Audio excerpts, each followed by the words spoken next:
വിഘ്നേഷ് ശിവൻ രചനയും സംവിധാനവും നിർവഹിച്ചിട്ടുള്ള LIK അഥവാ ലവ് ഇൻഷുറൻസ് കമ്പനി എന്ന സിനിമയുടെ ഒരു ടോൺ നോക്കുകയാണെങ്കിൽ ജെൻസി പിള്ളേരോട് മില്ലേനിയലുകളായിട്ടുള്ള ആളുകൾ ഒരുമാതിരി ബൂമറുകളെ പോലെ സംസാരിക്കുന്ന ഒരു ഫീലാണ് കിട്ടുന്നത്. ഫ്യൂച്ചറിൽ സെറ്റ് ചെയ്തിട്ടുള്ള പല സിനിമകളും നമുക്ക് വർക്കാകുന്നത് അവയൊക്കെ ഫ്യൂച്ചറിന്റെ ഉള്ളിലേക്ക് നല്ലതുപോലെ കടന്നു ചെന്നിട്ട് സംഭവിക്കാൻ സാധ്യതയുള്ള സിറ്റുവേഷനുകൾ ക്രിയേറ്റ് ചെയ്ത് അതിനകത്ത് ഒരു ഡ്രാമ സെറ്റ് ചെയ്യുന്നത് കൊണ്ടാണ്. എന്നാൽ തിരക്കഥ ഡെവലപ്പ് ചെയ്യാൻ വേണ്ടി എഴുതിയിട്ടുള്ള ബുള്ളറ്റ് പോയിന്റുകൾ ഒട്ടും ഡെവലപ്പ് ചെയ്യാത്ത തരം ഒരു ഉഴപ്പൻ എഴുത്തുള്ള പടമാണ് വിഘ്നേഷ് ശിവന്റെ ലവ് ഇൻഷുറൻസ് കമ്പനി. ഐഡിയകൾ ഡെവലപ്പ് ചെയ്യുന്നതിന് പകരം ഡയലോഗ് ഹ്യൂമറൊക്കെ ഇട്ട് ഏതെങ്കിലുമൊക്കെ സീന് അനാവശ്യമായിട്ട് വലിച്ചു നീട്ടുന്ന ഒരു പരിപാടിയാണ് വിഘ്നേഷ് ശിവൻ ഇവിടെ കാര്യമായിട്ട് ചെയ്യുന്നത്. സാങ്കേതിക വിദ്യയൊക്കെ കാര്യമായിട്ട് മാറി മറിഞ്ഞാലും പ്രണയം പോലെയുള്ള വികാരങ്ങളൊന്നും AIക്കും അൽഗോരിതത്തിനും ഒന്നും മാനിപ്പുലേറ്റ് ചെയ്യാൻ പറ്റില്ല എന്ന് കാണിക്കാനാണ് സിനിമ ആഗ്രഹിക്കുന്നത്. പക്ഷേ ഇവർ ഈ സിനിമയിൽ കാണിക്കുന്ന റൊമാൻസിന്റെ ഒരു പക്വത കണ്ടു കഴിഞ്ഞാൽ ജെമിനിയും ChatGPTയും പോലും മനുഷ്യന്മാരെ നോക്കി ഒരുപക്ഷെ പരിഹാസത്തോടെ ചിരിക്കും. 2040 ബിസിനസ് സംരംഭകനായിട്ടുള്ള സൂര്യൻ ഒരു ആപ്പ് ക്രിയേറ്റ് ചെയ്യുകയാണ്. LIK അഥവാ ലവ് ഇൻഷുറൻസ് കമ്പനി എന്നാണ് ആപ്പിന്റെ പേര്. റിലേഷൻഷിപ്പ് കോമ്പാറ്റബിലിറ്റി ആ ആപ്പിൻ്റെതായിട്ടുള്ള മെട്രിക്സ് ഉപയോഗിച്ചുകൊണ്ട് കണ്ടുപിടിക്കുന്ന ഒരു ആപ്പാണിത്.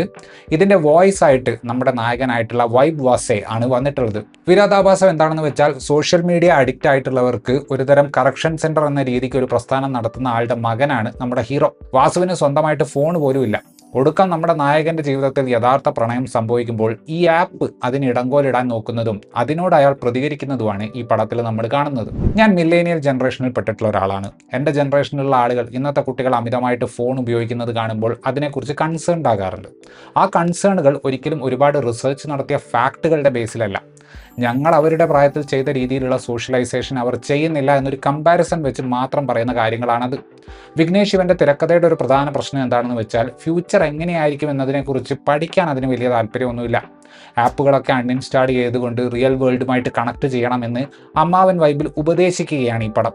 പക്ഷെ പുള്ളി ഉപദേശിക്കുന്ന ജനറേഷന്റെ ഐക്യുവിനെ പുള്ളി വല്ലാതെ അണ്ടർ എസ്റ്റിമേറ്റ് ചെയ്യുന്നുണ്ട്. ആർട്ടിഫിഷ്യൽ ഇന്റലിജൻസിനും അൽഗോരിതത്തിനും ഒന്നും യഥാർത്ഥ പ്രണയത്തെ അളക്കാൻ പറ്റില്ല എന്നാണ് നിങ്ങൾ കാണിക്കാൻ ഉദ്ദേശിക്കുന്നതെങ്കിൽ അങ്ങനെ ഒരു പ്രണയം സ്ക്രീനിൽ കാണിക്കാൻ ഒരു ശ്രമം നിങ്ങളുടെ ഭാഗത്തു നിന്നുണ്ടാകണം. പക്ഷെ ഇവിടെ വിഘ്നേഷ് ശിവൻ ഉണ്ടാക്കി വെച്ചിട്ടുള്ള യാതൊരുവിധ ഇമോഷണൽ ഡെപ്തും ഇല്ലാത്ത പ്രണയം കണ്ടു കഴിഞ്ഞാൽ പുതിയ തലമുറയ്ക്ക് മാത്രമല്ല പുള്ളിയുടെ തലമുറയ്ക്ക് പോലും ഈ ധീമ വാസെ ലവ് സ്റ്റോറി കണ്ടാൽ ഒരു കണക്ഷനും ഫീൽ ചെയ്യുകയില്ല. യുണീക്ക് ആയിട്ടുള്ള എന്തെങ്കിലും ഒന്ന് ഡെവലപ്പ് ചെയ്യുക എന്ന് പറയുന്നത് ഈ സിനിമയ്ക്ക് വലിയ താല്പര്യമുള്ള ഒരു ഏരിയ അല്ല. ഇതുപോലെ ഒരു കോൺസെപ്റ്റ് ആലോചിച്ച് തുടങ്ങുമ്പോൾ അതിൽ മെൻഷൻ ചെയ്യണമെന്ന രീതിയിൽ നോട്ട് ചെയ്തു വെക്കുന്ന പോയിന്റുകൾ ഏതാണ്ട് അതേ ലെവലിൽ തന്നെയാണ് പൂർണ്ണമായ തിരക്കഥയിലും ഉള്ളത്. ഏറെക്കുറെ എല്ലാ കഥാപാത്രങ്ങൾക്കും ന്യൂവാൻസസുകൾ ഒട്ടും തന്നെയില്ല. ഓവറായിട്ട് എക്സ്പ്ലെയിൻ ചെയ്യുന്ന രീതിയിലുള്ള ഡയലോഗുകളാണ് ഭൂരിഭാഗം സ്ഥലത്ത് നമുക്ക് കാണാൻ സാധിക്കുന്നത്. 2026 പല സാധനത്തിൻ്റെയും 2040 പാരലൽ ക്രിയേറ്റ് ചെയ്യാൻ വിഘ്നേഷ് ശിവൻ ശ്രമിക്കുന്നുണ്ട്. പക്ഷെ അതൊക്കെ കഷ്ടപ്പെട്ട് കോമഡി ക്രിയേറ്റ് ചെയ്യാൻ വേണ്ടി പുള്ളി ശ്രമിക്കുന്നതാണെന്ന് ആർക്കും എളുപ്പത്തിൽ മനസ്സിലാക്കാൻ പറ്റും.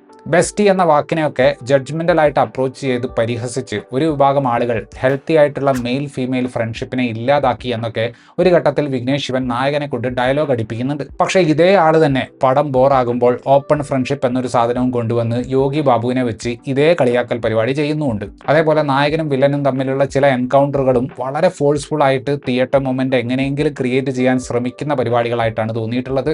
ധീമ എന്ന പാട്ടടക്കം അനിരുദ്ധ് ഒരുക്കിയിട്ടുള്ള പാട്ടുകളെല്ലാം ഒരു ആൽബം ലെവലിൽ വളരെ ആസ്വാദ്യകരമാണ്. പക്ഷേ സിനിമയിലേക്ക് വരുമ്പോൾ ഇതിൻ്റെ എല്ലാം പ്ലേസ്മെന്റ് അതിൻ്റെ എല്ലാം ഫീൽ ഫാക്ടർ ഇല്ലാതെ ആക്കുന്നുണ്ട്. ഒരുപാട് ബ്യൂട്ടി ഷോട്ടുകളുള്ള ഒരു രീതിയാണ് സിനിമാറ്റോഗ്രാഫി അവലംബിക്കുന്നത്. പക്ഷേ ഫ്യൂച്ചറിൽ സെറ്റ് ചെയ്തിട്ടുള്ള ഒരു കഥയിൽ ഏതെങ്കിലും രീതിയിൽ ഒരു ഡ്രാമ കൊണ്ടുവരാൻ സിനിമാറ്റോഗ്രാഫിക്ക് സാധിച്ചതായിട്ട് തോന്നിയില്ല. പ്രദീപ് രംഗനാഥന്റെ 2040 വേർഷനും ഏറെക്കുറെ ഇന്നത്തേത് തന്നെയാണ്. പ്രത്യേകിച്ച് ചാലഞ്ച് ഒന്നും പടം പ്രദീപിന് കൊടുക്കുന്നില്ല. കാര്യമായിട്ടൊന്നും തിരക്കഥയിൽ നടക്കാത്തത് കൊണ്ടാണെന്ന് തോന്നുന്നു ചില സ്ഥലത്തൊക്കെ പ്രദീപിന്റെ സിഗ്നേച്ചർ സംഗതികൾ ഉപയോഗിക്കാൻ വേണ്ടിയിട്ട് ചില സീനുകൾ എഴുതി ചേർത്തിട്ടുണ്ട്. അതിൽ ചിലതൊക്കെ നമുക്ക് ട്രെയിലറിൽ തന്നെ കാണാനും സാധിക്കും. കൃതി ഷെട്ടി അവതരിപ്പിക്കുന്ന ധീമ എന്ന കഥാപാത്രത്തെ കണ്ടു കഴിഞ്ഞാൽ ഒരു 10-15 കൊല്ലം മുന്നേ തമിഴ് സിനിമയിൽ ഹൻസിക മോട്ട്വാനി ചെയ്തുകൊണ്ടിരുന്ന ക്യൂട്ട്നെസ് വാരി വിതറുന്ന ക്യാരക്ടറുകളെയാണ് ഓർമ്മ വരിക. കാണാനുള്ള ഭംഗിയും ക്രിഞ്ചടിപ്പിക്കുന്ന ഭാവങ്ങളും കൊണ്ടുവരിക എന്നതല്ലാതെ കൃതിക്ക് ഇവിടെ കാര്യമായിട്ടൊന്നും ചെയ്യാനില്ല. സത്യം പറഞ്ഞാൽ ഈ സിനിമയിലെ ഈ ക്യാരക്ടറിനെയൊക്കെ കണ്ടിട്ട് ആർക്കെങ്കിലും ഇമോഷണലായിട്ട് കണക്ട് ചെയ്യാൻ പറ്റിയാൽ അത് ഓർത്തിട്ടാവണം നമ്മൾ കൺസേൺഡ് ആവേണ്ടത്. SJ സൂര്യയുമായിട്ട് നമ്മൾ അസോസിയേറ്റ് ചെയ്യുന്ന എക്സെൻട്രിക് ആയിട്ടുള്ള ചില ക്യാരക്ടർ ട്രേറ്റുകൾ പരമാവധി ഞെക്കിപ്പിഴിഞ്ഞെടുത്തിട്ടുണ്ട് വിഘ്നേഷ് ശിവൻ. അത് കണ്ടുകൊണ്ടിരിക്കുമ്പോൾ ചെറുതായിട്ട് നമ്മളെ ചിരിപ്പിക്കുമെങ്കിലും സീൻ കഴിഞ്ഞ ഉടനെ തന്നെ ഇതൊക്കെ എന്തിനായിരുന്നു എന്ന് നമ്മൾ ചിന്തിക്കുന്ന ഒരു സാഹചര്യം ഉണ്ടാകുന്നുണ്ട്. സ്ക്രീൻ ടൈം വളരെ കുറവായിരുന്നുവെങ്കിലും ഗൗരി ജി കൃഷ്ണ അവതരിപ്പിക്കുന്ന ക്യാരക്ടറിന് കുറച്ചുകൂടി ഒരു ജീവൻ ഉണ്ടായിരുന്നു. സീമാൻ അവതരിപ്പിക്കുന്ന നായകന്റെ അച്ഛന്റെ കഥാപാത്രം ഒരു ഫ്ലോപ്പ് കാസ്റ്റിംഗ് ആയിരുന്നു. ബഡ്ജറ്റ് അക്കോമഡേറ്റ് ചെയ്യാൻ വേണ്ടിയിട്ടാണെന്ന് തോന്നുന്നു ഡയലോഗുകളിലൂടെയും വിഷ്വലുകളിലൂടെയും ഒക്കെ ഒരുപാട് ബ്രാൻഡുകളെ ഇതിലേക്ക് കൊണ്ടുവരാൻ വിഘ്നേഷ് ശിവൻ ശ്രമിച്ചിട്ടുണ്ട്. വേൾഡ് ബിൽഡിംഗ് പരിപാടിയിൽ പുള്ളിക്ക് വലിയ താല്പര്യമില്ല എന്ന് മനസ്സിലാക്കാൻ സഹായിക്കുന്ന ഏറ്റവും വലിയ ഉദാഹരണം ഇന്ന് റോട്ടിൽ നല്ലതുപോലെ കാണുന്ന ഏതറിന്റെ സ്കൂട്ടർ പുള്ളി 2040-ലും ഒരു മാറ്റവും ഇല്ലാതെ കാണിച്ചിട്ടുണ്ട് എന്നതാണ്. പല സ്ഥലത്തും ഏതറിനെ കാണിച്ചിട്ടുള്ളത് കൊണ്ട് തന്നെ ഇതൊരു കൊളാബറേഷൻ ആകാനുള്ള സാധ്യത തന്നെയാണ് ഉള്ളത്. പക്ഷെ 2040 ആയാലും ഏതർ ഇന്ന് വിൽക്കുന്ന വണ്ടിയായിരിക്കും വിൽക്കുക എന്ന് കാണിക്കുന്നത് ഒന്നെങ്കിൽ ഒരു മണ്ടൻ മാർക്കറ്റിംഗ് സ്ട്രാറ്റജി, അല്ലെങ്കിൽ സിനിമ ഉണ്ടാക്കിയവർക്ക് പണിയെടുക്കാനുള്ള മടി. ലോജിസ്റ്റിക്കൽ ലെവലിൽ നോക്കുമ്പോൾ ഇങ്ങനെ ഒരു സിനിമ ഉണ്ടാക്കിയെടുക്കുന്നത് വളരെ സമയമെടുക്കുന്ന, ഒരുപാട് മാൻ പവർ വേണ്ട പരിപാടിയാണ്. നിർഭാഗ്യവശാൽ ആ ഒരു അധ്വാനം ഈ സിനിമയുടെ എഴുത്തിന്റെ ഘട്ടത്തിൽ അവർ എടുത്തിട്ടില്ല. 2025 സെപ്റ്റംബറിൽ വരുമെന്ന് പറഞ്ഞ ഈ സിനിമ ഒടുക്കം വന്നത് 2026 ഏപ്രിലാണ്. ഈ ഒരു കാലഘട്ടത്തിൽ സംഭവിച്ച സോഷ്യൽ മീഡിയ ട്രെൻഡുകളൊക്കെ ഏതെങ്കിലും വിധേന ഈ പടത്തിലേക്ക് കുത്തിക്കയറ്റാൻ അവർ ശ്രമിച്ചിട്ടുണ്ട്. എന്നിട്ടും കാര്യങ്ങളൊന്ന് ട്രെൻഡിങ് ആക്കി എടുക്കാൻ ഈ സിനിമയ്ക്ക് സാധിക്കുന്നില്ല. ഇത്രയുമായിരുന്നു ഈ സിനിമയെക്കുറിച്ചിട്ടുള്ള എൻ്റെ റിവ്യൂ. വീഡിയോ ഇഷ്ടപ്പെട്ടാൽ ലൈക്ക് ചെയ്യുമെന്നും കൂടുതൽ വീഡിയോകൾക്ക് വേണ്ടി ചാനൽ സബ്സ്ക്രൈബ് ചെയ്യുമെന്നും പ്രതീക്ഷിക്കുന്നു. താങ്ക്